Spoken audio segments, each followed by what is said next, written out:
Last summer I flew my autogyro down to New Smyrna Beach in Volusia County, Florida, because I'd heard some sharks had bitten a few people down there, and yeah, I was going to do something about it. I went down there with the intention of bullying the offending sharks into deeper waters so that the beaches would be safe again for intelligent, law-abiding, sober, abstinent American tourists, and for people in real life too. So, after I'd landed on the beach, I knew I had to take the appropriate steps, to induce a shark attack. I had to get them to come to me. I dressed in chainmail because sharks can't bite through chainmail. And my outfit, it was painted in 3 sections. It was painted yellow, silver, and white because bright colors attract sharks. And the other thing that attracts sharks are loud, unusual, awful noises, the kinds of sounds that maybe a wounded fish might make, or the sound that a distressed swimmer might make. So after I suited up, I grabbed my portable waterproof stereo, and I put on a Macy Gray album, and I started treading water. The water that I was in was probably about 6 feet deep. Most shark attacks occur in depths of 6 feet of water or less, because too much water actually scares them. You see, sharks, they're not really as tough as a lot of people give them credit for. They don't have any regrets, Well, after about an hour of floating there, I still hadn't gotten any takers, so I turned up the Macy Gray and I started flailing my arms around and splashing the water, because I knew sharks were also attracted by rapid movements. I didn't do that in the beginning because I didn't want to exhaust myself. I planned on, beating up and killing lots of sharks that day. Well, about 5 minutes into this routine, I had my first customer. It was a great white, a female. The females are bigger than males. This one was probably about 21 feet in length.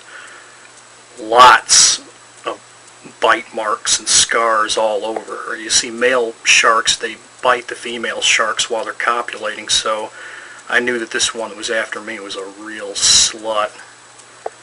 And that made me even angrier, because for reasons unknown to me, I can never have sex with human beings. And I realized at that moment that there are tons of slimy, soulless sharks swimming around, eating things like toilet seats and empty soup cans, and they're getting laid more often than me. So I decided this hussy was going to get it big time, She bit down on my left leg, which was actually an exposed part of my body, but it didn't hurt. It didn't hurt for 2 reasons. It didn't hurt because sharks actually don't bite any harder than human beings. That's true. What really gets you is the fact that their teeth are serrated and they wiggle around. That's what dices you up. The other reason it didn't hurt is because my left leg is prosthetic. It was this expensive, advanced prototype of the squishy rubber feet that anybody can buy now in a Halloween costume shop. At this point, it wasn't worth much, but it was, it was loaded with nostalgic value, so I had to save it before this great white whore made off with it. So I had to, go into attack mode, and I guess what I'm about to tell you all is a useful guide for dealing with shark bites as they occur. So listen carefully and take notes if you're really stupid. First thing I did was I removed a rocket pop from the cooler that I had attached to my hip. Yes, a rocket pop. Like the kind you eat in the summer. They're cold and they're on a stick. They're your first line of defense. That's how you get the attack rolling here. You have to work quickly though, because rocket pops dissolve very quickly in water. Now the thing is, sharks have extremely sensitive eyes. You could gouge them, but the preferred method is to use a rocket pop. You see, there's something about the outer membrane of a shark's eye. It dissolves instantly when it comes into contact with the blue section of rocket pops. Now, I don't know what's in them that does that, but why argue with or even try to understand success? I jammed my rocket pop into both of her eyes. They popped and their contents were released in the water and floating around.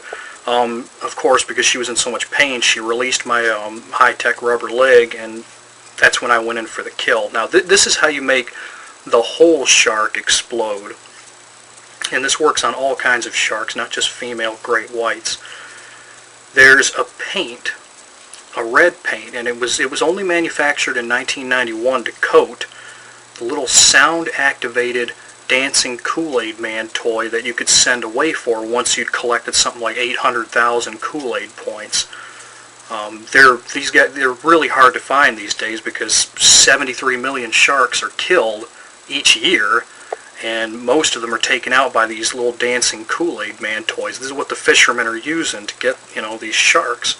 You see, if you're able to insert one of these Kool-Aid Men into a shark's rectum or the butthole, this red paint causes them to explode. But only partially. There's enough left of them to make soup and expensive men's suits out of. Luckily, I still had my dancing Kool-Aid Man toy that I'd sent away for when I was a little kid.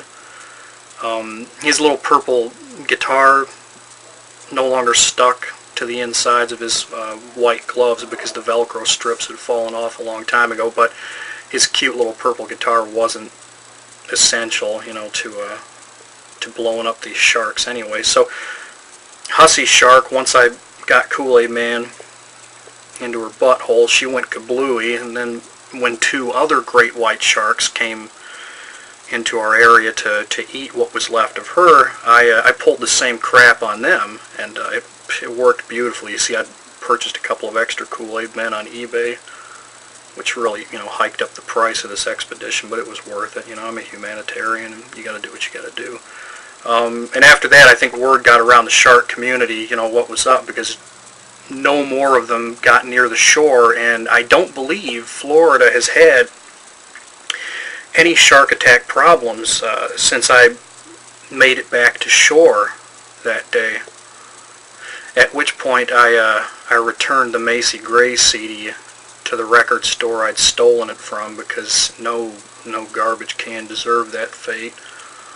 Then I stopped off at Pantheon Pizza and had a whole pizza to myself, and then I flew back up here to the North Pole to just, meditate on what I'd done for humanity. And in hindsight, I think I did it for all of you who watch my YouTube videos on here. I love you. I sincerely love you all. Even those of you who leave nasty comments and demand that I kill myself, go for a swim. It's on me, and suck on a rocket pop or something else.